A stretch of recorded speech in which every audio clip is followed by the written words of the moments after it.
Comment section ഓഫാക്കിയിടുന്ന ഒരു പ്രവണതയില്ല.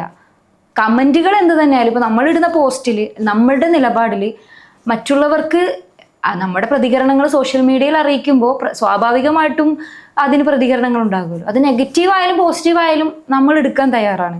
അത് അതിൻ്റേതായിട്ടുള്ള രീതിയിൽ ഉൾക്കൊള്ളാൻ തയ്യാറാണ്. പക്ഷേ ആദ്യകാലങ്ങളിൽ ഇതുപോലെയുള്ള കമൻറ്റുകളൊക്കെ വരുമ്പോൾ ഒരുപാട് ഡിപ്രസ്ഡായി പോയിട്ടുണ്ട്, ഒരുപാട് തളർന്നു പോയിട്ടുണ്ട്, തളർത്തിയിട്ടുണ്ട്. പക്ഷെ പിന്നീട് അങ്ങോട്ട് അത്രയധികം മോശമായിട്ടുള്ള വാക്കുകളൊക്കെയാണ് കമൻറ്റുകളൊക്കെ വരാറുള്ളത്. അപ്പോൾ അന്ന് ഒരുപാട് വേദനിപ്പിച്ചിട്ടുണ്ടെങ്കിലും പിന്നീട് കമൻറ്റുകൾ അങ്ങനെ മൈൻഡ് ചെയ്യാറില്ല. നെഗറ്റീവായിട്ട് പറയുന്ന കമൻറ്റുകൾ തീർച്ചയായിട്ടും നമ്മളെ തളർത്താനുള്ളതാണ് എന്ന് മനസ്സിലാക്കിക്കൊണ്ട് തന്നെ കമൻറ്റുകൾ എടുക്കാറില്ല.